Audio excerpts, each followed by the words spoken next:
funcionar no funcionar esa estancia? No tiene. Sí, sí funciona. Sí. Renata, yo la platita, ¿te lo van a decir? Sí. Son 5 lucas. Es como el ya 5 lucas la basada de la Venía caminando.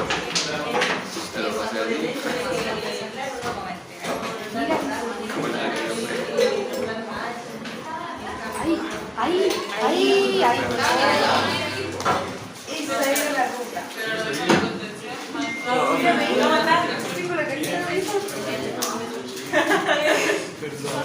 No se preocupe. Hola. ¿Todavía venido para casa? Sí, Entonces vamos a partir. Ay, ¿verdad que tengo que terminar de pasar? Reproductor del macho. A ver, así. Pero estamos 2 días. Ah, no sé cuál. Sí. Fueron 2 días.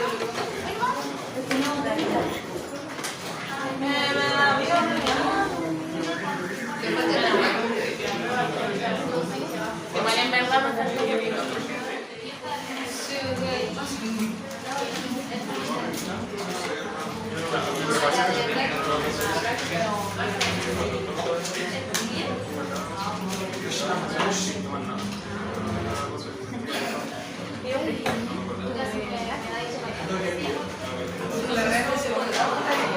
En esta foto hay una muestra en el laboratorio que es así redonda y todos me decían, profe, ¿por qué la doblaron para el laboratorio?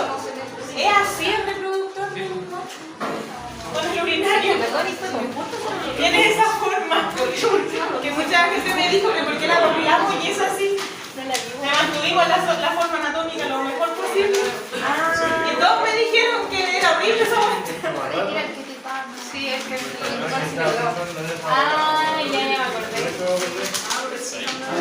Ya. Entonces nosotros quedamos como por aquí más o menos. Ya, silencio por favor. Gracias. Entonces, nosotros quedamos en esta parte que era de las estructuras, que son los músculos que van a estar dentro del pene. Recuerden que nosotros interiormente en el pene vamos a tener el hueso peniano, que tenemos una muestra en el laboratorio que presenta hueso peniano, que es un esqueleto. Entonces, por si alguien quiere ver cómo el tamaño que presenta el hueso, está en esa muestra. Recuerden que el hueso peniano no está cerrado completamente y va a ir la uretra al medio para que cuando el bulbo del glande se llene de sangre al momento de la monta de la hembra, la uretra no colapse y así puedan pasar los espermatozoides desde la uretra hacia la vagina de la hembra. Por eso es que existe el hueso peniano. También en algunas hembras presentan un pequeño hueso en el clítoris, donde el clítoris es un pene no desarrollado. Nosotros tenemos que algunas hembras lo presentan, entonces en radiografía se ve. Y hay muchas veces que las personas se confunden y piensan que es un cálculo o algo por el estilo. Pero recuerden, yo tenía una imagen de una vejiga, esta es de hembra. Los cálculos se verían en esta zona de aquí. Y ahí ya eso es la sonda. Y los cálculos, esa es la vulva del animal. No sé si la ven ahí. Se le hace una sombrita. Entonces el hueso del clítoris estaría en esta zona de aquí, más o menos. Dependiendo del tamaño de la vulva del animal. Muchas veces la persona se le olvida, no lo sabe y después piensan que tienen cálculos uretrales, la hembra. Los cálculos uretrales se van a ver muy distintos porque van a ir pasando por la uretra. Y recuerden que la uretra está dentro del vestíbulo vaginal, no es externo en la vulva. Entonces no hay nada de relación entre un cálculo uretral que esté en la vulva del animal. Porque la uretra termina mucho antes de la vulva. Y es por ese vestigio del hueso peniano. Recuerden que el prepucio es la zona más externa que va a cubrir todo el pene y uno en las primeras semanas de vida de los animales, uno tiene que evaluarlo. Entonces, si en algún momento momento adoptan un perro que sea muy pequeño, estos que hay que darle leche en mamadera, o una de sus animales tiene cachorros y entre medio hay machos, uno tiene que evaluarles el prepucio. Tiene que poder retraer el prepucio y que se asome el pene. ¿Por qué? El prepucio algunas veces está muy cerrado, que se llama fimosis, entonces no se puede exteriorizar el pene.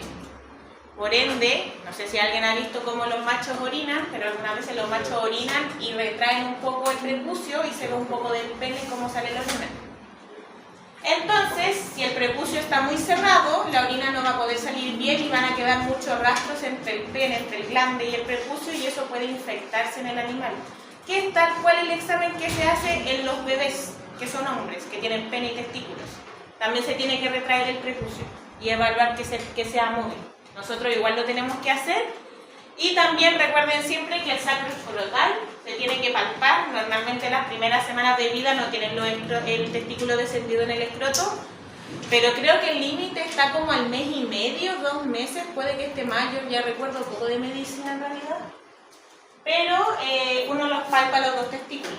Que en realidad llegó el perrito negro allá a San Clemente y las primeras cosas que hicimos fue como revisarle todos los dientes, nos dimos cuenta que tenía un colmillo que nunca le cayó, que es uno de leche que tiene, un de ciego, y también le palpamos los dos testículos que estaban en el sacro escrotal y les revisamos si tenía bien función el prepucio. Pero las típicas cosas que uno es como lo primero que les revisa a los perros cuando son chiquititos, porque es lo que puede haber un poquito más de fallas. Y siempre también en los perros machos que sean de la calle, uno también tiene que evaluarles el pene, porque ya que los perros machos se reproducen más seguido y montan más hembras que hayan en la calle también, pueden pegarse enfermedades venéreas. Entonces en la hembra se ve bien externo, la vulva de la hembra se ve mucho más que el pene del macho porque está tapado con el prepucio. Entonces nosotros tenemos que exteriorizar todo el glande. Y algunas veces las enfermedades venéreas se ven como coliflores, así como puras florcitas, aquí. Y cuando uno está atendiendo como médico veterinario, esas enfermedades tienen tratamiento. Entonces uno tiene que evaluar la zona para ver o no si la presenta. En los perros pequeños uno evalúa para ver que el prepucio pueda descender y se pueda mover. En los adultos uno revisa si es que tienen alguna enfermedad. Como ya vieron en el laboratorio, la próstata, ¿es esa? Sí, es esa. Es la glándula sexual del macho, del perro. Es la única que tienen y es la que produce el líquido seminal y el líquido preseminal. Recuerden que el líquido preseminal limpia primero la uretra para que no haya rastros de orina y después sale el líquido seminal, que es el semen, que va a salir con los espermatozoides que vienen desde el conducto deferente, que el conducto deferente aquí es ese, no, sí es ese. Y recuerden que la próstata rodea a la uretra, entonces si vieron esa muestra que la próstata se veía muy grande, ese es uno de los problemas que nosotros presentamos en veterinaria, en donde vamos a tener que con la presencia de los testículos, estos van a seguir produciendo testosterona y la próstata siempre va a ir aumentando de tamaño benignamente. Eso significa que no es un tumor ni es cáncer, sino que es lo normal que pase. Por eso las personas que tienen testículos funcionales se tienen que revisar la próstata como entre los 45 y 50 años y hacia arriba, porque ya son personas que son más años y se tienen que revisar el tamaño prostático. En los perros, obviamente no viven 45 años, entonces uno empieza a hacer la revisión como desde los 8 años en adelante si es que tienen los 2 testículos. ¿Qué pasa con eso? La próstata empieza a aumentar de tamaño, entonces ya no va a ser de ese, puede ser de este. Y va a empezar a hacer colapso uretral, o sea que la próstata envuelve la uretra, entonces la uretra pasa de ser así y empieza a achicarse. Entonces, por ende, cada vez a los animales les cuesta más orinar, orinan en goteo, y donde la próstata aumenta tanto de tamaño, nosotros acá tendríamos el ano del animal y aquí estaría pasando el colon. Entonces también empieza a apretar el colon y cuando pasen las fecas para hacer defecación en el animal, al animal le duele porque le apretan la próstata y la próstata duele. Entonces, les duele defecar, les cuesta orinar y ahí sí o sí hay que hacer el momento de la orquiectomía, de la castración, retirar los 2 testículos del animal, lo bueno es que cuando este crecimiento es benigno, yo retiro los testículos, como a la semana y media la próstata vuelve a estar hacia su tamaño original normal, se reduce como el 80% del crecimiento benigno que había tenido. Entonces los animales en 2 semanas ya pueden orinar y defecar sin problema. Pero hay muchos animales que pasan por eso largo tiempo sin que los dueños se den cuenta, especialmente los que están en el patio, que la gente no tiene que limpiar mucho las cacas ni el pipí. Y la gente no se da cuenta y los animales después quedan con un trauma. Entonces van a hacer caca y se aguantan lo que más pueden porque ya sabían que antes hacían caca y les dolía. Entonces ya no les va a doler, pero van a seguir teniendo los problemas. Que un animal no defeque es una preocupación. Lo vamos a pasar ahora en digestivo, como tal nosotros con los humanos. Es un problema que los animales no defequen todos los días. Entonces ese es el tema que tenemos con la glándula prostática, con la próstata, que es la glándula sexual del perro. El gato tiene próstata, pero también aquí, justo donde está terminando la uretra pélvica, va a tener 2 glándulas que se llaman bulbo-uretrales. Entonces el gato crea el líquido seminal y el preseminal en la glándula prostática y en la glándula bulbo-uretral. En cambio el perro solo en la glándula prostática. Eso era lo que me había faltado. Igual ahí está descrito como todo el anatómico de la próstata. Ahora sí, en digestivo, nosotros vamos a tener que el sistema digestivo es un tubo conectado constantemente desde la boca hasta el ano del animal. Nunca hay algo que lo separe entre medio. Entonces siempre vamos a partir con la cavidad oral del animal, en donde nosotros tenemos distintas partes en la boca. Esta es la función, ya, por si acaso. Vamos a tener la cavidad de la boca propia, que es donde está la lengua, detrás de los dientes, como donde nuestra lengua se mueve. Esa es la cavidad real de la boca. Tenemos el vestíbulo de la boca, que es entre el labio y el diente. Y tenemos los dientes. Entonces son esas 2 zonas, vestíbulo oral y boca propiamente tal. En los dientes tenemos fórmulas dentarias distintas entre perro y gato. FD es fórmula decidua, FP es fórmula permanente. La fórmula decidua o temporales son los dientes de leche, que son los que se caen cuando los animales son jóvenes. Y la fórmula permanente es la que queda para el resto de la vida del animal. Entonces nosotros tenemos como dientes incisivos,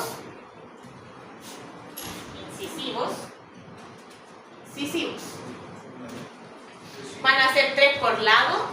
Entonces las fórmulas dentarias dicen 3 y 3, porque uno es de la maxila, o sea de arriba de la arcada superior, y el otro es de la arcada inferior de la mandíbula. Y es por 2, porque yo describo un lado de la boca y el otro es por 2, exactamente igual. Entonces por eso la fórmula dentaria es así. Uno es del labio, uno es de la arcada superior, otro es de la arcada inferior y el por 2 es del otro lado. Entonces yo tengo 3 incisivos, tanto en la fórmula decidua como en la permanente, tanto arriba como abajo.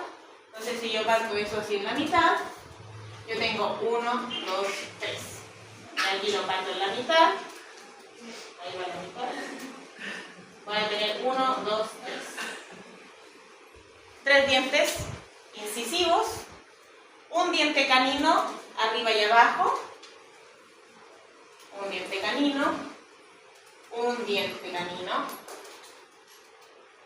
Premolares, tengo 4, esta es permanente por si acaso. Tenemos 4 dientes premolares, arriba y abajo. 1, 2, 3, 4. Y aquí es 1, 2, 3, 4. Y vamos a tener 2 molares superiores y 3 molares inferiores. Un molar grande, uno más chiquitito y el otro más chiquitito aún. Y aquí voy a tener eso. Ahí. Este último, ¿ahí sí o no? No, pues, este era el cuarto. Ahí sí, eso. Ese último chiquitito chiquitito, no cumple tanta función de moler, es molar de muela. Nosotros igual tenemos diente incisivo, colmillos se nos dicen nosotros, premolares y molares, en donde la suma total da 42 dientes en la boca. Cuando alguien se dedique a odontología, si a alguien le gusta odontología veterinaria, todas las fórmulas dentarias, cuando uno habla de un diente en un paper, en un libro, lo mencionan así, con números.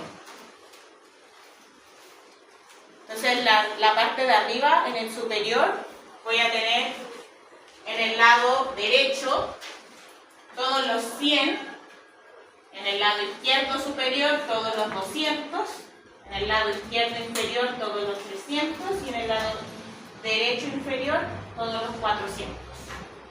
Y se hablan del 1 al 10 o del 1 al 11, depende de la arcada en la que uno esté. Entonces algunas veces, si es que revisan atlas más nuevos, puede que le hablen así de los dientes. Igual al lado dice el diente que es premolar 1, premolar 2, premolar 3, premolar 4, molar 1, molar 2, por si acaso. Y los dientes tienen caras, que voy a tener que un diente es así y va a ir el otro diente al lado. Entonces la cara oclusal, oclusiva, es la que me va a chocar un diente con el otro. Tengo una cara vestibular, que va a ser del vestíbulo de la boca, hacia afuera. Tengo la cara lingual, va hacia adentro de la boca. Y tengo la cara de contacto, que es entre un diente y el otro. Esas son las caras que tienen los dientes. ¿Sí? Que la oclusiva es de la cara de arriba y la de abajo, que se chocan así. En cambio los otros son de los lados. Disculpe, en el molar de la permanente se escribe primero el de arriba y el de lado. Sí. Dice que hay dos y tres. ¿De arriba el primero? Sí, siempre primero es el superior y después el inferior. En todas las... ¿Sí? La lingual es este borde de adentro. El borde dentro de nuestra boca de los dientes, donde choca la lengua con el diente. Por eso se llama lingual. Nosotros en términos de odontología tenemos que los caninos y los felinos son animales heterodontes, o sea que tienen dientes distintos entre sí, tienen diente incisivo, tienen diente canino, tienen premolar y tienen molar. Son ipsodontos, los dientes crecen hasta cierto límite y después se empiezan a gastar y desaparecen, como los animales que son muy mayores. Difiodontos, tienen dentadura permanente y dentadura decidua, entonces son dos dentaduras distintas. Y braquiodontos, que el diente se separa entre sí. La raíz tiene distinta forma que la corona y el cuello del diente.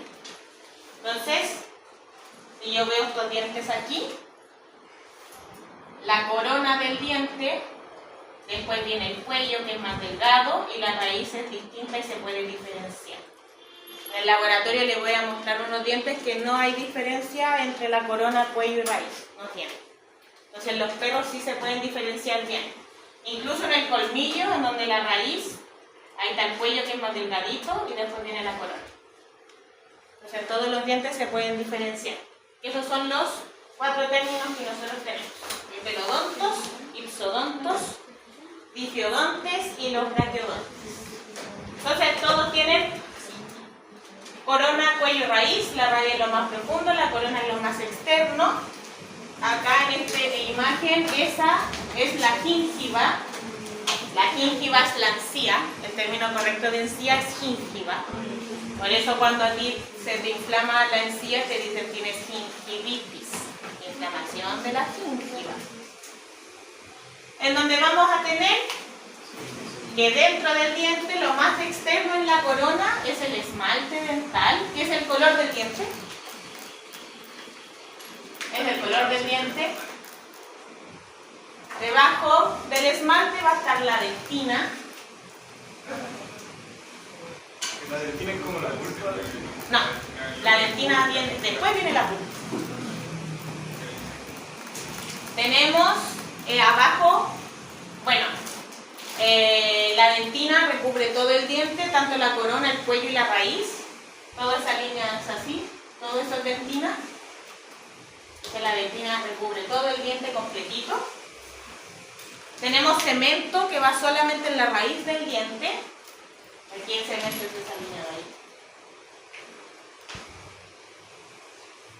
La capa más interna, después del cemento, viene la cavidad pulpar con la pulpa. La cavidad pulpar con la pulpa dental van a estar conectadas al nervio del diente. Entonces, cuando a uno le duele un diente es porque ya en la pulpa hay algo. Externamente al diente no le pasa nada. Entonces, si yo tengo un problema dental o uno de mis animales empieza a tener problemas al comer y expresa dolores porque ya la cavidad pulpar es la que está mal. Entonces, corona, cuello, raíz del diente. Aquí es exactamente lo mismo, en donde sí se notan más diferenciados ahí todas esas líneas del cuello de los dientes, en donde voy a tener la raíz con la corona separadas entre sí con diferencia, y aquí se ven exactamente las mismas estructuras. ¿Entienden? Aquí ya me acuerdo. Yo puse muelas carniceras para acordar. En los perros nosotros tenemos un concepto que se conoce como muelas carniceras, que es la muela, el diente más grande y que más permite morder y romper una estructura. Entonces no es para desgarrar como los caninos, como los colmillos, sino que es para moler una estructura dura, que en los perros se conoce como las muelas carniceras. Nosotros teníamos que la muela carnicera inferior es el primer molar, el molar 1, es el más desarrollado, y en la arcada superior es el premolar 4. Entonces esos dos dientes calzan perfectos entre sí, son los dientes más grandes de las dos arcadas y se ven en los animales. Si uno revisa las muelas, los perros y los gatos tienen una muela bien grande. Y entonces esa es para triturar, para morder fuerte. Y se conocen así, muelas carniceras. Ese es su nombre. Entonces premolar 4 superior, molar 1 inferior. En la lengua, ahora por fin pasamos lengua después de tanto tiempo. Tengo un vértice de la lengua, un cuerpo de la lengua y una raíz de la lengua. En donde para poder diferenciar el vértice del cuerpo, nosotros tenemos frenillo lingual. Ajá. Este frenillo que va debajo de la lengua. Donde llega el frenillo, del frenillo hacia caudal, cuerpo, del frenillo hacia rostral, vértice. Porque el vértice se conoce como la parte móvil de la lengua, que es lo que más se puede mover. Entonces por eso ese es el vértice. Dentro de la lengua yo voy a tener papilas gustativas y papilas mecánicas. Las papilas gustativas son las que permiten que el animal sienta el sabor. En cambio las papilas mecánicas ayudan a que el animal lo pueda tragar e ingrese hacia el esófago. Entonces yo no sé si alguien ha visto, pero los perros mastican con la boca abierta y no se les cae casi nunca nada de la boca a menos que tengan mucho contenido. Entonces las papilas mecánicas permiten que la comida se enganche en esas pequeñas papilas y no se les caiga de la boca y así pueda pasar hacia el esófago. Las papilas gustativas son las papilas foliadas, las papilas, no sé si aquí las tengo todas. Ah, miren, ahí estaba el frenillo. Uy, lo dibujé perfecto, justo está el medio. Tengo las papilas fungiformes que van a estar en todo el cuerpo de la lengua y que son como pequeños puntitos. Es como si yo estuviera mirando un champiñón desde arriba. Entonces son redonditas. Son muy pequeñas, no siempre se van a ver en las muestras, pero van de todo el cuerpo de la lengua. Y las circunvaladas o caliciformes, ahora el nombre más actual es circunvaladas, no tanto caliciformes, son, aquí están escritas como valladas. Muchos nombres para esa parte. Y son un círculo dentro de otro. ¿Se pueden apreciar en una muestra? Esta sí, esa es difícil. Pero esa sí. Las circunvaladas o valladas. O caliciformes. Ya le voy a poner aquí valladas. ¿Están en la raíz? En la raíz de la lengua. Y las papilas filiformes son las típicas que son en la lengua del gato, que por eso la lengua del gato es tan áspera, y son puros como pelitos así. Y uno las puede ver en la lengua de un gato, aunque las lenguas son chiquititas fácilmente porque son bien desarrolladas. Y esas puntitas sería la lengua batá, y acá estaría caudal. Ah, no, esto es rostral. Esto es caudal. Entonces van en dirección hacia atrás, para que así la comida quede enganchada en las papilas y no se les caiga a los animales. Las filiformes son las más desarrolladas en gato, que son mecánicas, en cambio en el perro las filiformes no son muy desarrolladas, por eso la lengua de los perritos es más suavecita que la de los gatos. Pero los perros igual tienen, tanto en el vértice como en el cuerpo de la lengua. Pero en los gatos sí son muy grandes.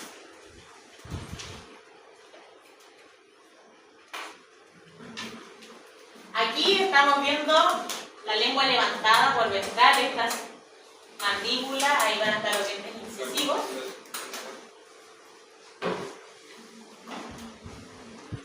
Entonces toda esta zona de aquí es el vértice de la lengua, con su frenillo lingual. Vamos a tener una superficie ventral que no va a tener papilas ni gustativas ni mecánicas, solamente la superficie dorsal las tiene. Y vamos a tener una línea recta que va desde el frenillo hacia la punta más larga de la lengua, que se conoce como lisa lingual, y es esa línea que va ahí. Que nosotros nuestra lengua igual la tiene. No sé si saben, pero la lengua son dos músculos unidos entre sí. ¿Ya? Por eso se tiene la lisa lingual. La lisa lingual es el vestigio donde se estaban uniendo los dos lados de la lengua. Y si yo levanto la lengua, voy a tener una carúncula sublingual. En la muestra es muy poco probable que se vea, pero sí es el típico video de que alguien tira saliva por la lengua así. ¿Qué hace así? Y tiran chorros de saliva.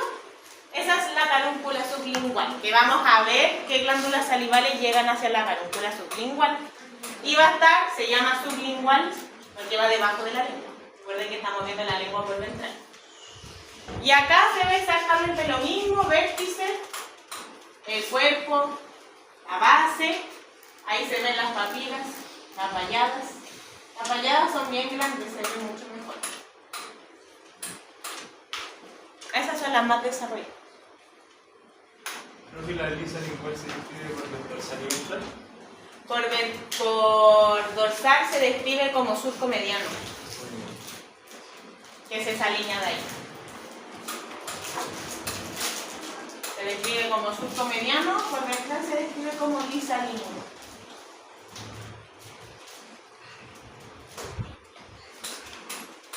Acá nosotros tenemos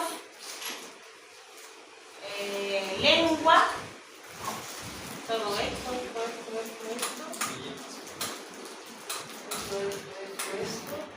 sí, todo esto. Acá yo tengo paladar duro, paladar blando, ovelo palatino, lo mismo. Tengo el epiglotis, proceso corniculado, tiroides, cricoides, tráquea, esófago. Y acá, ¿por qué me quedo pegado? Choca con la mesa. Ah, yo la moví también. Y nosotros, acá en esta muestra, es el paladar blando que tiene enganchada la epiglotis. Es el proceso cuneiforme, el proceso corniculado del aritenoides, la rima glótica. Y nosotros, entre el aritenoides, conchicoides y el tiroides, tenemos una zona que se llama receso piriforme en los cartílagos de la laringe, y ese receso sirve cuando uno traga saliva y traga agua. Es como un saquito que se hace. Entonces yo trago saliva y no tiene que subir la epiglotis a tapar esta zona, sino que simplemente la saliva pasa por el lado, porque es más líquido. A los perros les pasa lo mismo y por eso es más común que si yo estoy tomando agua y converso rápido o respiro justo mientras estoy tomando agua, me atoro, más que con comida, porque la epiglotis no hace el cierre hacia la tráquea, sino que solamente pasan por el receso piriforme. Este esquema que igual ya habíamos visto antes, en donde la diferencia está hecha aquí. Tengo que esto es de digestivo, esto es de respiratorio y muestra la acción que tiene la epiglotis en conjunto con el paladar blando para hacer que se cierre la boca, pasa el aire hacia la tráquea, se cierra la tráquea, pasa la comida hacia el esófago. Recuerden que el esófago va dorsal a la tráquea en el cuello, en cambio en la cara la nariz va arriba de la boca. Entonces se hace un entrecruce entre esos dos sistemas en los cartílagos laringeos. Las glándulas salivales, que las hemos visto en las muestras desde la primera clase casi, por fin las van a ver hoy. Nosotros vamos a tener que la glándula más desarrollada en el perro es la glándula parótida. La glándula parótida va a ir debajo de la oreja, siempre se va a poder ver en esa zona, y va a tener un conducto en donde va a llevar saliva, son glándulas salivales, producen saliva, y el conducto va a abrirse y drenar en el vestíbulo de la boca, o sea, entre el labio y el diente, al nivel del cuarto.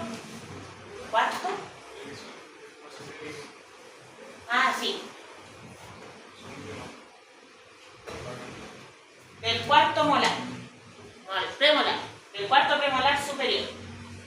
Tenemos glándulas salivales mayores y menores. Las mayores son las más grandes de tamaño, entonces se ven macroscópicamente bien desarrolladas. La glándula parótida es la más grande en el pelo. También tenemos la glándula mandibular, que es como esa pelotita que se veía, en donde aquí venía la yugular, iba la maxilar, la vena lingofacial, ahí estaba tapando. Entonces esa es la glándula mandibular, también es glándula salival mayor, y va a desembocar en la carúncula sublingual, su conducto salival. Entonces ahí es donde van a estar echando la saliva. Recuerden que estas glándulas son importantes porque la digestión parte en la boca. Entonces los animales, al estar masticando la comida, van produciendo más saliva y la saliva ya tiene enzimas, la amilasa. Aquí foto real, en 12 y 13, las glándulas. Parótida, mandibular. La mandibular, también en algunos atlas más antiguos le dicen submandibular porque va como abajito de la mandíbula hueso.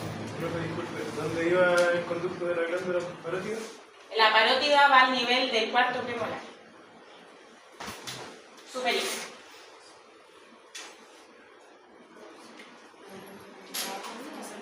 La otra glándula salival mayor son las sublinguales. Y voy a tener una sublingual monostomática y una sublingual polistomática. Esa diferencia se hace en que la monostomática tiene un único conducto que lleva saliva, en cambio la polistomática tiene muchos conductos que llevan saliva todos al mismo lugar y también desembocan en la carúncula sublingual. La poli tiene muchos conductos, la mono tiene solo uno. Y si ven, nosotros vamos a tener la glándula mandibular, que es bien redondita y bonita, y adelante de la glándula voy a tener una estructura así como bien repolluda. Y esa va a ser la sublingual monostomática. Entonces, la muestra, ustedes toman la glándula mandibular, la corren y si miran hacia rostral, van a encontrar el tiro en la sublingual monostomática. ¿Sí? Profe, en la muestra que hay de la cabeza que está cortada, ¿solamente se puede ver la mandibular? ¿Como la pelota? No lo sé. Según yo no, se ven tres. Se ven, o sea, mínimamente son tres. ¿La que tiene las venas? Sí. Sí, deberían verse son tres.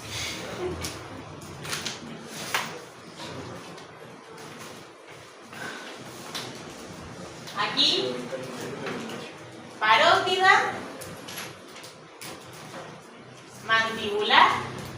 es la sublingual monostomática. Siempre va a estar al tiro. Y si se fijan, si le pueden hacer zoom en las fotos que tengan, ahí se ve cómo va la poli. Va más rostradamente. Entonces la sublingual monostomática y la sublingual polistomática. En las glándulas salivales menores en el perro, nosotros tenemos que la que se ve en las muestras, que es macroscópica, a legua, así justito, porque si no, no se vería, es la cigomática. Es la más desarrollada de las glándulas salivales menores. Y las glándulas salivales menores no es que tengan un conducto largo que va a desembocar, sino que donde está, desemboca la saliva y casi todas son en el vestíbulo oral. En donde esté.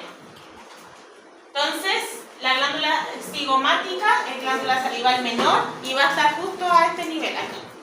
Debajo del ojo, medial al arco cigomático, que es esto.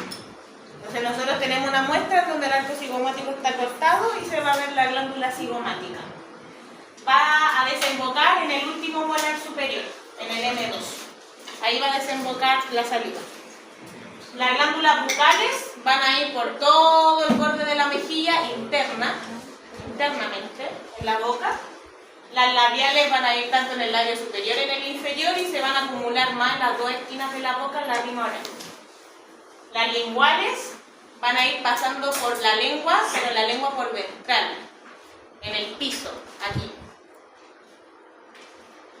Ahí abajito de la boca. Y las palatinas van a estar en el paladar blando, que es el velo palatino. Y no tienen un conducto, la única que sí se describe dónde llega es acá. La cigomática, que desemboca a la altura del molar 2 superior. Todas las demás es donde están. No se describe más conducto que eso. Entonces aquí, en este esquema, se ve la glándula parótida mayor, mandibular mayor, sublingual monostomática, sublingual polistomática y la cigomática.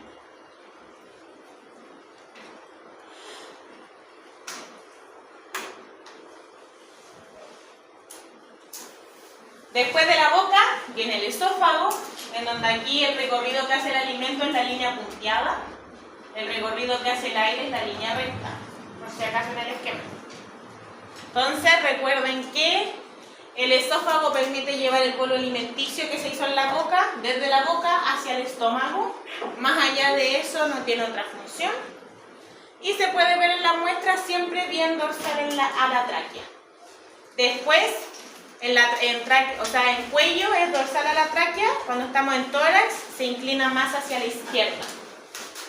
Y está presente en todas las partes del mediastino, tanto el mediastino craneal, medio y caudal, porque atraviesa todo el tórax. Porque recuerden que atraviesa el diafragma y va a llegar a la cavidad abdominal. Entonces pasa por todo el mediastino del tórax. Aquí el esófago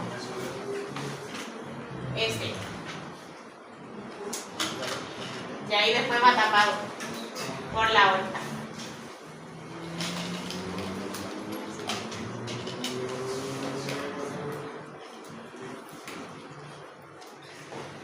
En el abdomen, externamente, nosotros tenemos tres estructuras, tres zonas, que tenemos el abdomen craneal, el medio y el caudal.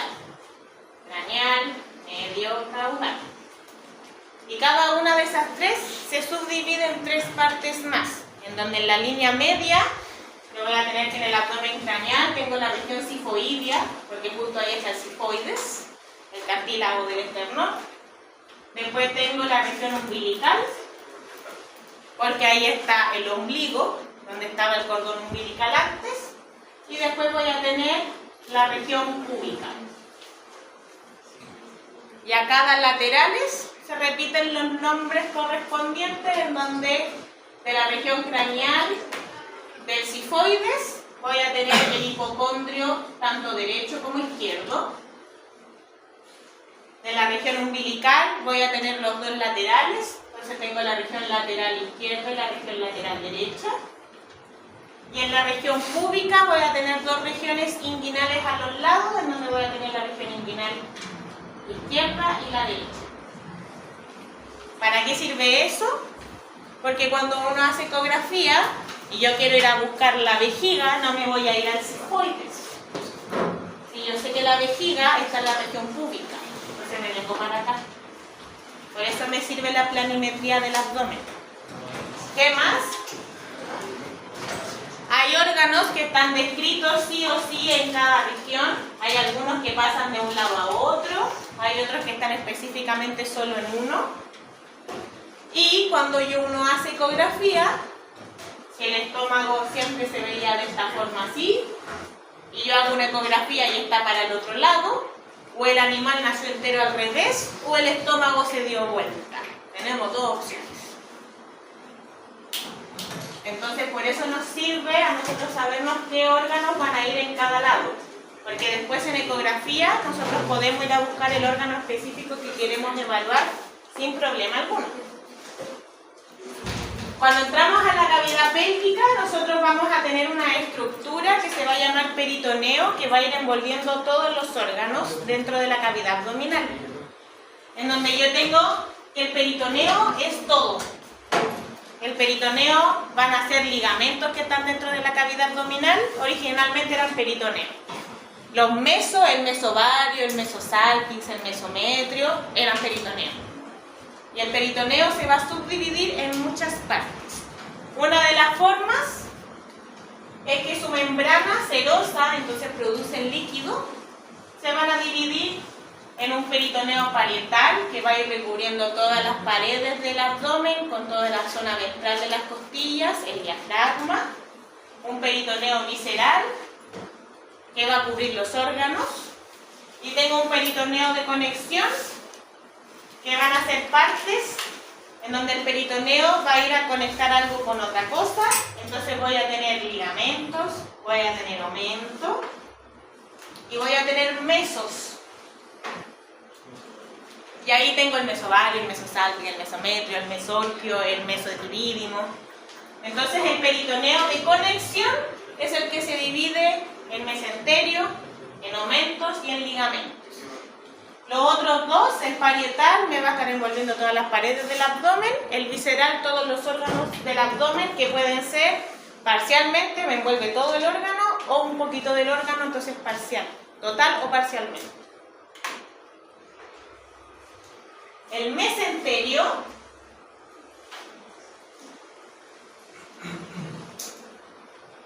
los mesos siempre van a llevar irrigación y drenaje, entonces van a llevar arterias y venas. Por eso en los videos se veía, tomaban el ovario, se veía, tomaban el útero, se veía el mesometrio y se veía la arteria uterina, rojita en el video. Siempre los mesos van a tener irrigación y drenaje, o sea, arterias y venas dentro de él. Nosotros vamos a tener que el mesenterio se divide en dorsal, el mesogastrio dorsal y mesogastrio ventral. Después vamos a pasar un nombre más común de los mesogastrios, que es más fácil de recordar. Y los órganos que van a estar dentro del peritoneo, que van a estar envueltos enteros, son el estómago, todo el intestino, tanto el grueso como el delgado, un órgano llamado vaso y un órgano llamado hígado, que también vamos a ver en esta clase. Y los órganos que son retroperitoneales, o sea que no están dentro del peritoneo, van a ser los dos riñones y las glándulas adrenales que van asociadas a cada riñón. Entonces todos los otros órganos de la cavidad abdominal van dentro de las hojas del peritoneo. El mesenterio dorsal va a ser todo el que me va a dar la irrigación y el drenaje de los intestinos. Parte desde el duodeno, que es la primera parte del intestino, y termina en el recto. Entonces, uno estira el intestino y ve todo su mesenterio. Y este mesenterio, para no decirle mesenterio dorsal todo el rato, se divide por órganos. Entonces, si estoy en el duodeno, tengo mesoduodeno. Si estoy en el colon, tengo mesocolon. Si estoy en el yeyuno, tengo mesoyeyuno. Y así va a ir el meso dependiendo de cada zona de los intestinos en la que yo esté. ¿Qué es duodeno? Después la vamos a... Es parte de los intestinos delgados. Sí, es la primera parte del intestino delgado. Y el mesogastrio dorsal también es conocido como el aumento mayor. Y el aumento mayor va a ser la primera estructura que nosotros vemos al abrir la cavidad abdominal por ventral. Entonces yo corto la cavidad abdominal y veo eso. Esa tela que está recubriendo toda la pared ventral del abdomen, que se conoce como aumento mayor. Ahí está estiradito. Entonces es como una telaraña gigante que recubre todo. Pero si está abajo de los músculos abdominales. Sí. En el video se veía como uno cortaba la línea alba, metían esa sonda canalada, lo cortaban. Y después cuando estaban cerrando, ven que primero pensaba dos cosas blancas y las cerraban. Ese era el aumento, que lo cortó para ingresar y después lo cerró. Y el mesogastrio ventral es conocido como el aumento menor. Y el aumento menor va a estar en la parte más craneal del abdomen, en cambio todo esto hacia atrás va a ser aumento mayor, que va a ir aquí, así, aumento mayor. Ya vamos a ver todas esas estructuras en los órganos, ¿ya? Y el peritoneo, donde es una hoja continua, va derechito, terminó el órgano, entonces me devuelvo, recubro otro, voy de nuevo, recubro otro, voy de nuevo, recubro otro. Entonces hacia el final, lo más caudal, en donde yo voy a tener aquí el ano del animal, en este caso si es hembra voy a tener la vulva,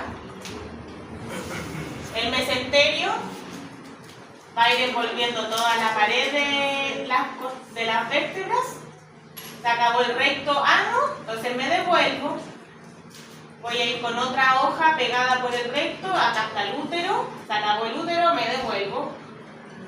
Y aquí entre el útero y la vejiga me devuelvo también. Entonces en las muestras de útero de cerda que tenía una útero y recto, ustedes veían dos láminas que estaban conectando el útero al recto del animal, y en las que tenía vejiga estaban viendo dos láminas que conectaban el útero a la vejiga del animal. Entonces esas son dos hojas de peritoneo que se hacen unos pequeños sacos, que son evaginaciones. O sea, el peritoneo va hacia allá. Después del esófago viene el estómago. El estómago siempre va a estar más inclinado hacia el lado izquierdo de los animales. Todo esto. Y el píloro va a ser la última parte que va a quedar más hacia el lado derecho del animal. Entonces, esto es esófago. La conexión, cuando llega el esófago al estómago, ahí hay un esfínter, que todos los músculos esfínter son músculos redondos, que se abren y se cierran, como los ojos. El músculo orbicular oral es esfínter y me permite cerrar y abrir las pestañas. La boca, el ano es esfínter, por eso se cierran y se abren. El orificio uretral externo, el orificio uretral interno, todo eso son esfínteres. Este esfínter se conoce como cardias.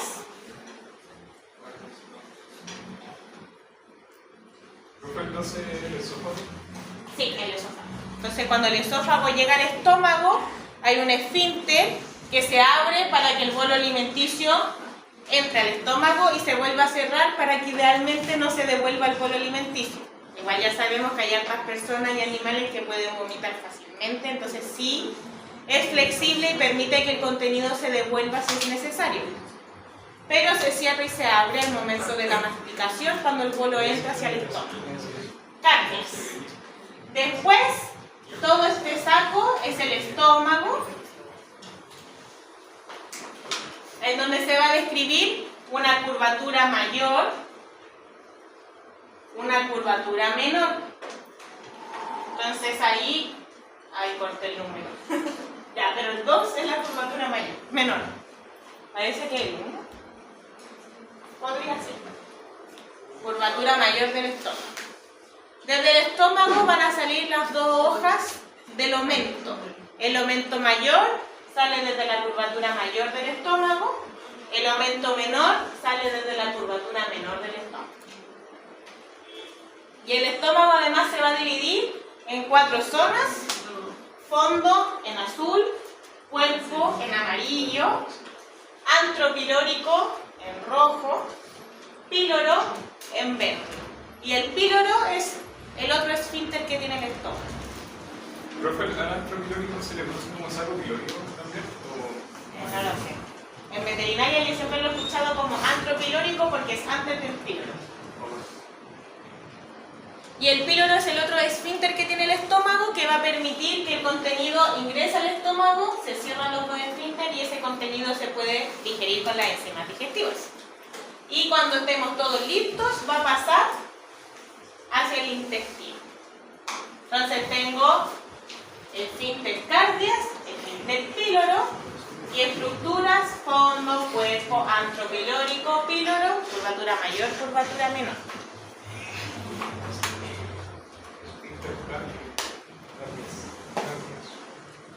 Aquí tenemos un corte sagital de estómago en donde se está viendo la mucosa. Tengo la curvatura mayor, la curvatura menor y marcadas también las partes: fondo, cuerpo, antro pilórico y el píloro, que es el esfínter. Donde el esfínter es un orificio que se abre y se cierra. Si es que está abierto, se va a ver un canal, se va a ver un orificio que va a tener el mismo nombre del esfínter. Entonces voy a tener un canal cárdico y un canal pilórico. ¿Sí? ¿Solo el píloro es un esfínter? El cardias también. No, y el antro pilórico. Entonces ahí se ve la diferencia de mucosa entre esfínter y la mucosa digestiva que va a producir el ácido clorhídrico. Después del estómago, aquí se ve el aumento mayor. Recuerden, el aumento mayor sale desde la curvatura mayor del estómago y ahí se ve en una cirugía. Entonces, eso, aumento, está tapando todos los intestinos así normalmente.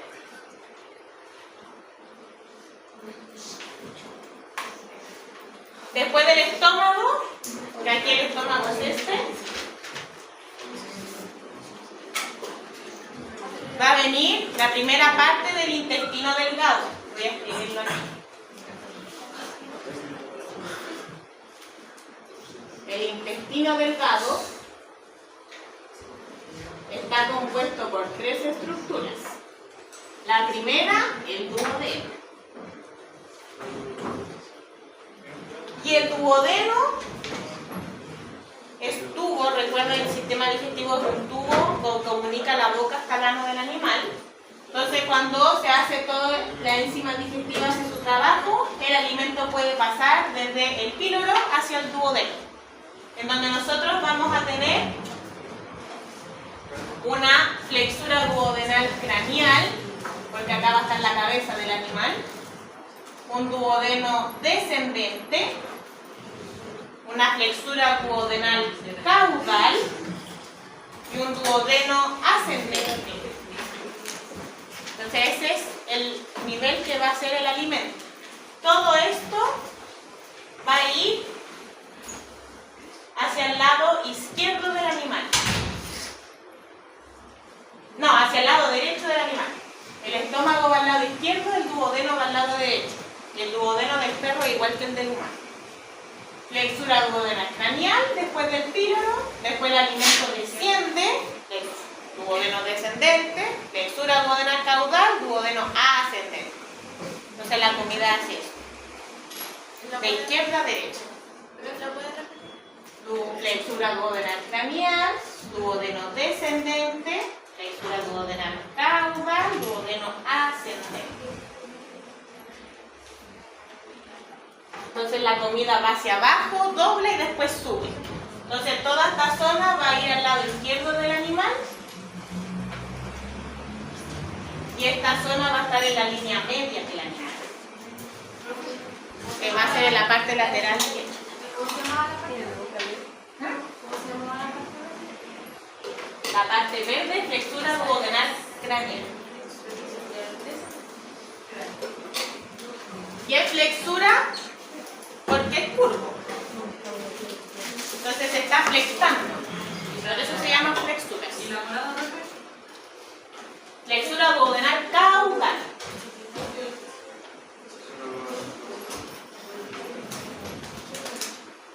Aquí nosotros tenemos un corte entre ese intestino y este y sacaron en este esquema harta parte del intestino que vamos a ver. Acá en esta imagen tenemos una radiografía con contraste, o sea, al animal se le da un alimento que después va a contrastar al momento de tomar el rayo. Entonces se ve todo el estómago del animal, aquí. ¿Profe, ¿es un alimento especial o qué tipo de comida puede ser? Sí, es un alimento que uno le pone un químico, y el químico es el que va a hacer el contraste. Entonces siempre idealmente es que los animales les vayan sin alimento, porque así comen eso, y después esperan un tiempo, unas 2 horas más o menos, y cuando ya el alimento haya avanzado, uno va a tomar radiografías. Entonces permite para diagnosticar distintas patologías. Ese es válido. Tenemos el fondo, sí, fondo cuerpo, ese es el píloro. Ahí estaba el cardio. Ahí. Y así se ven todos los intestinos hacia atrás.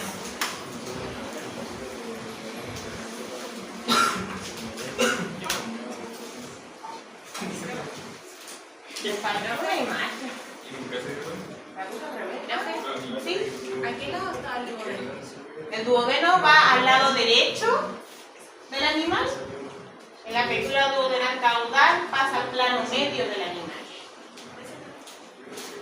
Porque es donde dobla.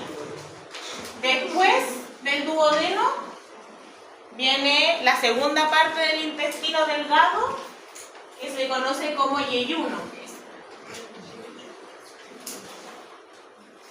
Y el yeyuno es la típica imagen que uno ve del intestino y es algo sin fin, así, eternamente tapando todo.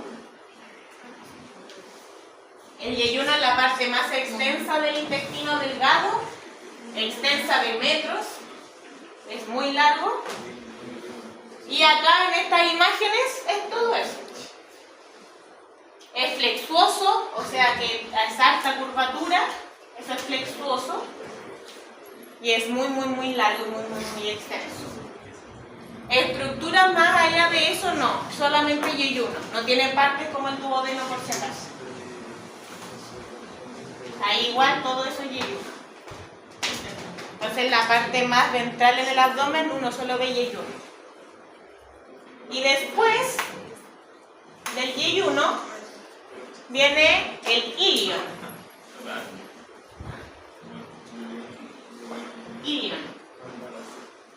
Ilion, ya no ilio. Que recuerden que el ilio eran como en el ilio renal, la arteria, la vena y el uretre.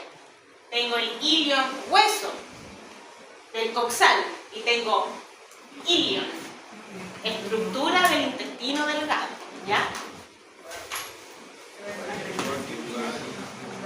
Aquí nosotros tenemos que el duodeno viene así, con su flexura duodenal craneal, duodeno descendente, flexura duodenal caudal, duodeno ascendente. Después viene el yeyuno, que es así. Y uno diferencia el yeyuno del ilion, que es la última parte del intestino delgado, porque el ilion es así, recto de nuevo. Entonces el yeyuno va así, vueltas, y el ilion es recto. El ilion no tiene más estructura, solo ilion como nombre. Aquí en este esquema, el ilio es este. Se dice ilium en inglés. El ilion es ese. Va a ser la última estructura del intestino delgado y vamos a pasar al intestino grueso.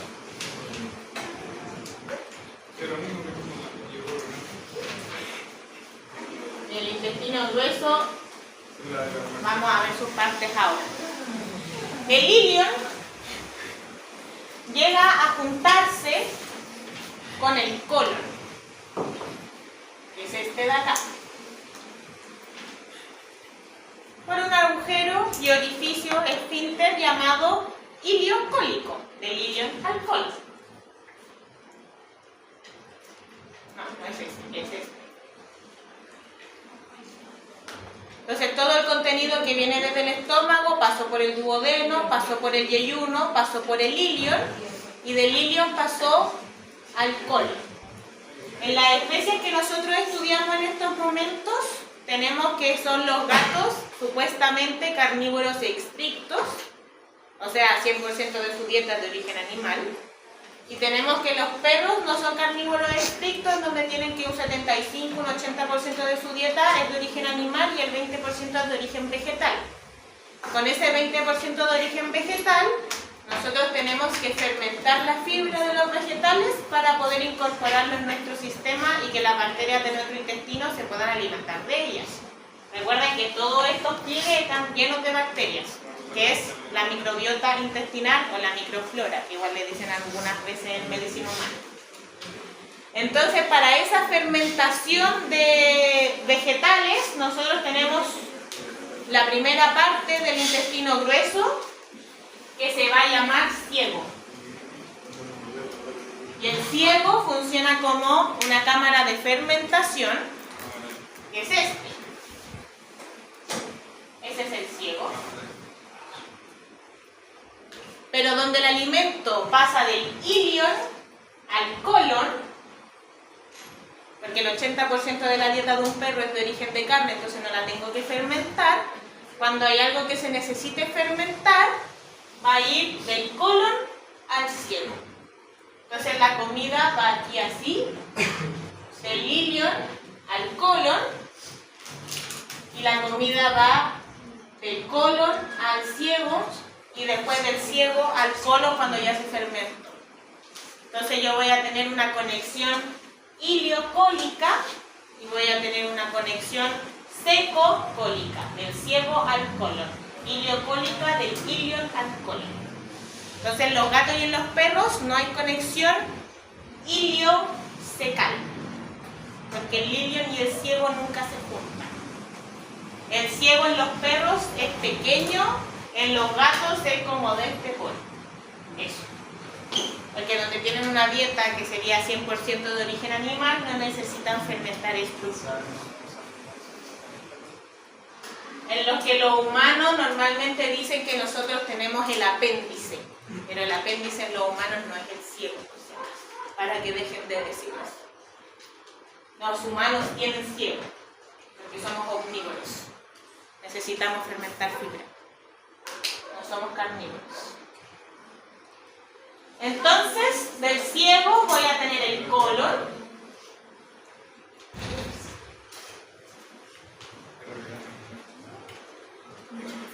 Ahí está pintado, ilion, colon, ciego. Tengo el orificio iliocólico y tengo el orificio secocólico. Iliocecal no existe. Y acá en este esquema pintado está el ciego y el colon, en donde en amarillo es el ciego, este es el colon ascendente, colon transverso y después viene el colon descendente. Entonces el colon va desde el lado derecho hacia el lado izquierdo. Sube, cruza y baja. Entonces tengo colon ascendente,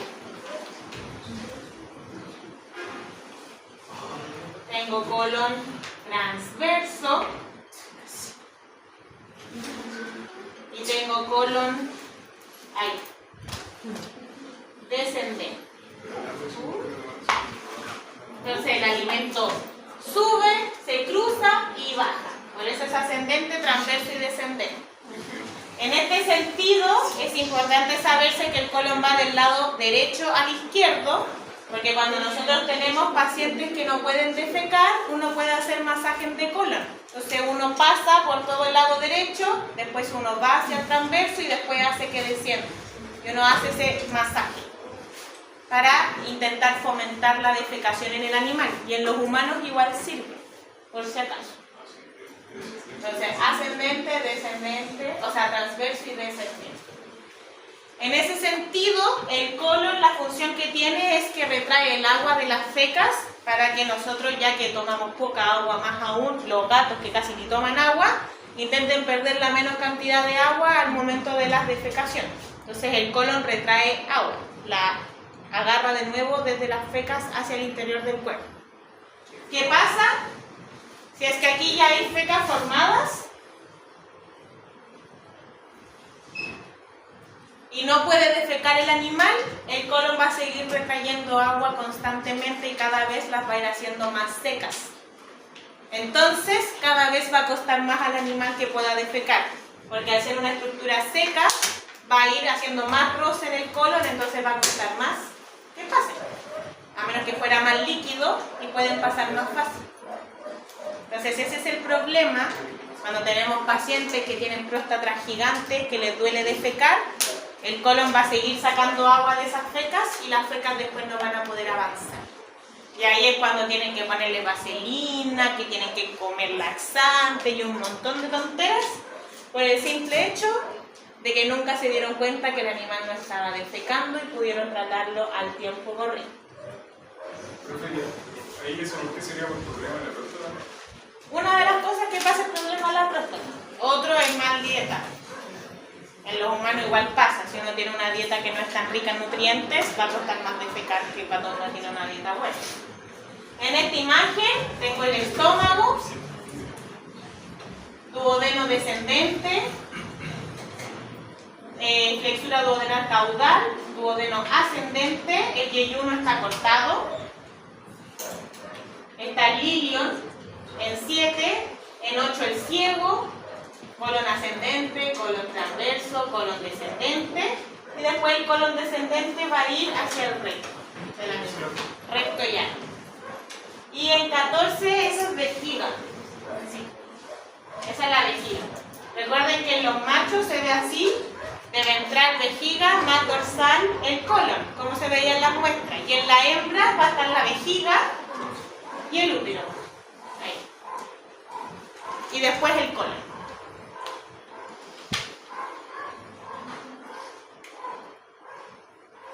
Eso es sistema digestivo. Nosotros además pasamos glándulas anexas al sistema digestivo. Una glándula anexa es el hígado.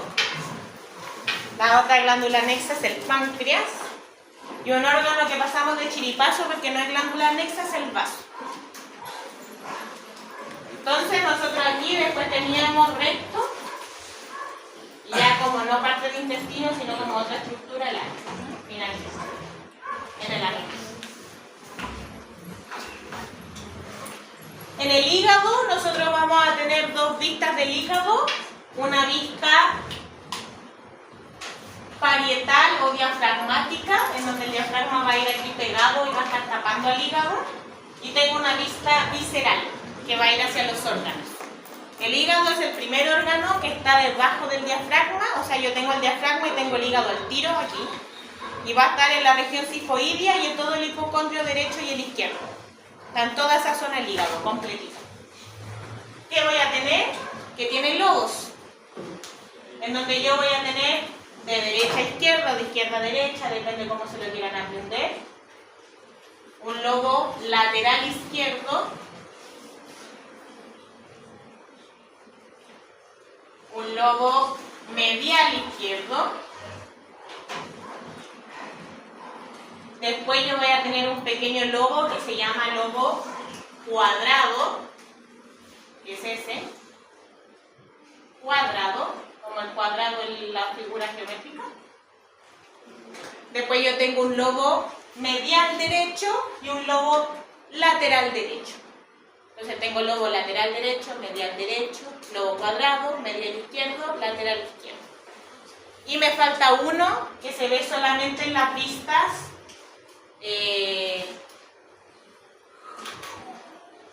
¿cómo se llama? Visceral. Y yo agarrándome las vistas.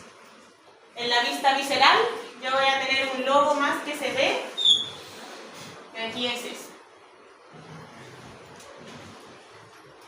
En donde se llama lobo caudado. Lobo caudado. Que hacia el lado derecho va a tener el proceso caudado del lobo caudado y hacia el lado izquierdo del hígado va a tener el proceso papilar del lobo caudado. Entonces tengo 6 lobos. El lateral derecho, el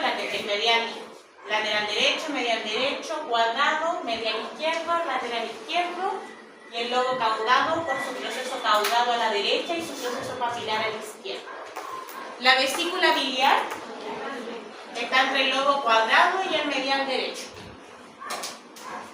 Recuerden que el hígado crea la bilis, la vesícula biliar solo la almacena y siempre se va a ver así como verdecita, porque la bilis tiene ese color como medio amarillento verdoso. Entonces entre el lobo cuadrado. Este hígado se encuentra como así en la cavidad abdominal. No, está así. ¿Y por qué tiene como la misma forma que el diafragma? Porque el diafragma va aquí así. Por eso no va así, claro. No va así, va así. Por eso tiene el lado izquierdo y el lado A lo que derecho. me refiero así como así mi cuerpo así y va así. Aquí va así. Ese es el hígado.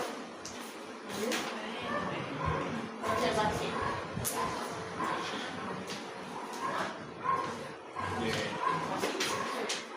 ¿Sí? Igual en la muestra se ve. En la vesícula biliar nosotros tenemos que su desembocadura a donde va a liberar la bilis es en el duodeno. Ven aquí, esto era el píloro del estómago y este es la estructura duodenal craneal y el duodeno descendente. Entonces la bilis va a llegar al duodeno. El recorrido que hace la bilis, que se va a estar almacenando en la vesícula biliar, es que tenemos el conducto cístico que va desde la vesícula biliar. Ese conducto cístico se va a unir con los conductos hepáticos que vienen desde todos los lobos y son muchos conductos hepáticos, no es uno. Ven como ahí hay hartos, todos esos son conductos hepáticos.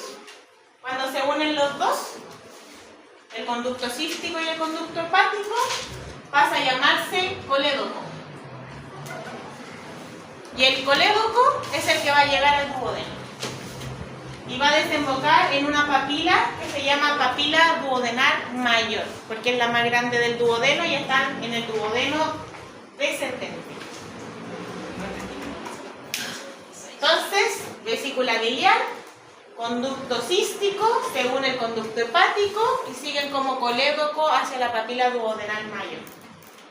¿Hasta qué hora tenemos clase? 2:55. Aquí lo mismo. Todo eso son conductos hepáticos, son muchos, y forman, cuando llegan al conducto cístico, después pasan a llamarse aquí el colédoco que quedó ahí nomás cortito. Entonces, ¿qué pasa? Que nosotros algunas veces tenemos que hacer cirugías y retirar la bilis, la vesícula biliar, cuando hay cálculos en la bilis y cosas así. Y hay algunas veces que las personas vienen y cortan el colédoco. Uno idealmente tendría que llegar a buscar el cístico, porque el cístico es el de la vesícula. Entonces uno idealmente tendría que llegar a cortar este. Cuesta, porque son chiquititos. Páncreas, otra glándula anexa. En anatomía, el páncreas cuesta verlo en las muestras de animales, porque es uno de los primeros órganos que cuando el animal fallece se destruye por sí solo, se actualiza rápido. Entonces, especialmente si hay calor, se destruye muy rápido porque son puras pelotitas pegadas una con otra. Por eso es que tiene esa forma así, y porque es una pelotita con otra, pegaditas. Y algunas veces casi que lo pueden confundir con grasa. porque es muy glándula. No hay otra glándula que sea más glándula para mí que el páncreas. ¿Profe, y eso todo el rato se va regenerando, por ejemplo? ¿O si Todos los órganos se van la mitad, regenerando. ¿alguien muere o no muere? ¿Cómo? Si le sacaron la mitad del páncreas a un perro. No, sí. Sí. ¿Sí, vive? Todos los órganos uno puede sacar de hígado, sacar la mitad del hígado y el otro la mitad va a ser funcional. Uno puede sacar un riñón y el otro riñón va a funcionar. Uno puede sacar la mitad del pulmón y el otro pulmón va a funcionar y puede vivir el animal. Incluso lo... ¿Se regenera? No se regenera, sino que como que aumenta su funcionalidad. En el hígado pasa. Nosotros no hacemos trasplantes, pero los trasplantes de hígado a personas es que yo dono un lobo de mi hígado, no dono mi hígado entero. Yo dono un lobo, así el lobo lateral derecho, a otra persona. Y esa persona con ese lobo puede funcionar. Entonces en el páncreas nosotros lo tenemos que va asociado a la curvatura mayor del estómago, al colon transverso y al duodeno descendente. Entonces el lobo derecho va a ir al lado derecho del animal, por ende va a ir asociado al duodeno descendente. Y el lobo izquierdo del páncreas va a ir asociado hacia el estómago y el colon transverso. Entonces esto es izquierdo, esto es derecho. Ambos lobos se juntan justo en la curvatura, o sea, en la flexura duodenal craneal y tienen un pequeño cuerpo. Entonces tengo el cuerpo del páncreas y los dos lobos, el izquierdo y el derecho. Estos dos lobos también desembocan en las papilas duodenal, en donde yo voy a tener una papila duodenal mayor y una papila duodenal menor, que aquí esa es la mayor, la menor acá es esa, y en la mayor va a desembocar el colédoco y el conducto pancreático. Y en la papila duodenal menor va a desembocar el conducto pancreático accesorio. Entonces en la mayor hay dos estructuras, colédoco que viene del hígado y el conducto pancreático. Y en la menor es solamente el conducto pancreático accesorio. Y aquí están marcados ahí los dos. Ese es el mayor y ese es el menor. Y ahí viene el colédoco. Pues en el mayor, colédoco y el ducto pancreático. El recto y ano del animal, nosotros lo que tenemos de importancia es que el ano se puede evaluar y desde el ano nosotros podemos ingresar al recto con nuestro dedo y uno evaluar la próstata, porque recuerden que la próstata estaba debajo del colon, y además cada vez se ve más que nosotros tenemos unas glándulas que ahí en esta imagen se ven mejor, que se llaman sacos paranales, que van uno a cada lado del ano. Y esos sacos se llenan de contenido que es como purulento, así como pus, que son esos dos saquitos. ¿Por qué se llenan? Porque tienen aberturas. Entonces producen secreción para que el ano tenga como una recubierta y así la feca salga y no dañe el ano. Pero al estar abiertos, algunas veces ingresan bacterias de las fecas y pueden desarrollarse dentro del saco y ese saco va a aumentar de tamaño. Entonces uno lo tiene que drenar. Entonces uno tiene que ingresar a la cavidad abdominal, o sea, a la cavidad anal por el ano del animal y se va a ver aumentado de tamaño. Esa es la cola, uno levanta la cola y el saco nunca debería verse. Si yo levanto la cola y se ve el saco, es porque está aumentado de tamaño. Y uno ingresa con el dedo meñique, con vaselina y guante, por favor. Y uno aprieta hacia la pared lateral y hacia la pared lateral derecha y lateral izquierda. Y va a empezar a drenar el líquido. Huele fuerte, no es muy ameno, al animal le molesta un poco, pero después se siente muy bien. Porque donde están rodeando el ano, cuando pasa la feca, al animal igual le molesta y le duele el roce. Porque tienen bastante aumentado de tamaño. Alguien que lleva a los perros a peluquería canina, que sea de técnico veterinario, normalmente la de groomers, de técnico de veterinaria drenan las glándulas paranales cada vez que el animal va al baño, para que evitar que se acumulen estructuras y que ésta aumente de tamaño y al animal le cause dolor. Y nosotros tenemos un órgano, que lo tenía en una foto aquí, que es el vaso. Ese no es un órgano del sistema digestivo ni glándula anexa, porque es del sistema hematopoyético. Aquí se maduran glóbulos rojos. El vaso está al lado izquierdo del animal, va a estar conectado al estómago, y ese cuando uno trota, respiras mal, te duele. Ese es el vaso. Almacena glóbulos rojos, entonces cuando uno respira mal cuando está trotando, se contrae para liberar más glóbulos rojos y así uno puede respirar mejor. Y en realidad, lo único del vaso relevante, ya que no es glándula anexa, aquí el vaso es ese,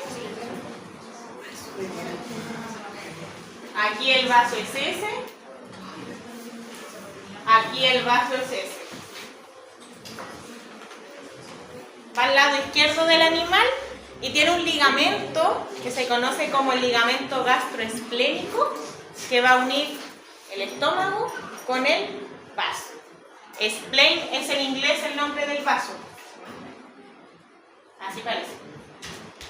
Entonces por eso se llama el ligamento gastroesplénico, porque antes el vaso es spleen en inglés. Y no les alcancé a pasar. ¡Ah, no, se alcanzó! ¡Ah, qué bueno! Pensé que no iba a alcanzar. Me quedan minutos. Nosotros en el hígado tenemos unos ligamentos que están aquí en amarillito, que van a unir el hígado hacia el diafragma, que se van a llamar uno ligamento coronario, que va a ser toda esa zona de ahí del ligamento.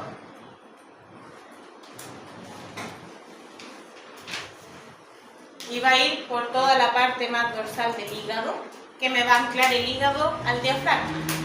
Tengo otros dos ligamentos que me hacen lo mismo, me anclan el hígado al diafragma, que se llaman ligamentos triangulares y van a estar asociados al lobo lateral tanto del lado derecho como del lado izquierdo. Entonces yo tengo el lobo lateral derecho, tengo el ligamento triangular derecho. Y cuando uno tira el diafragma se ve así.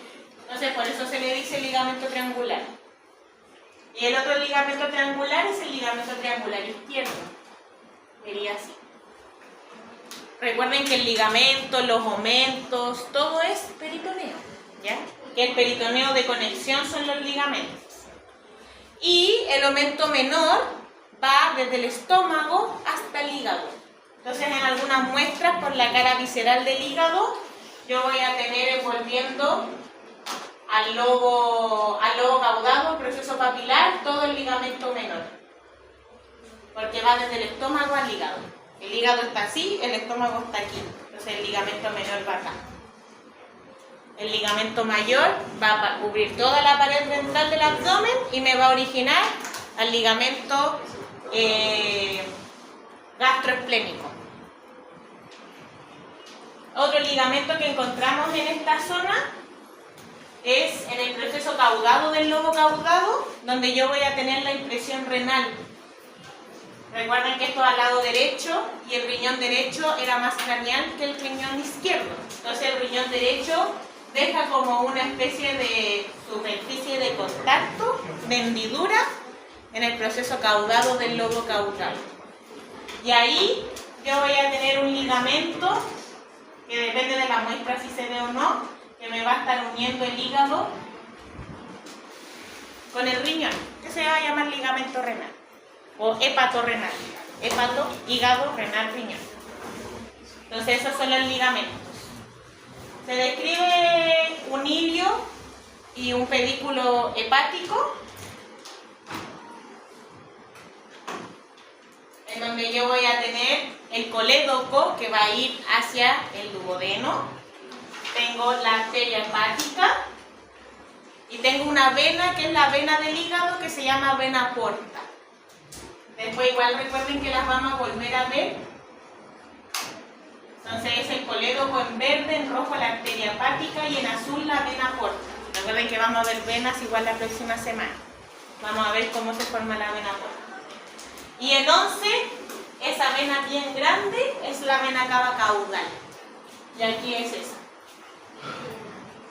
Recuerden que la vena cava caudal va a ir pasando hacia el diafragma. Y donde el hígado es el último órgano, o sea, el órgano más cerca del diafragma, la vena cava va pasando cerquita del hígado y por eso algunas veces queda pegado.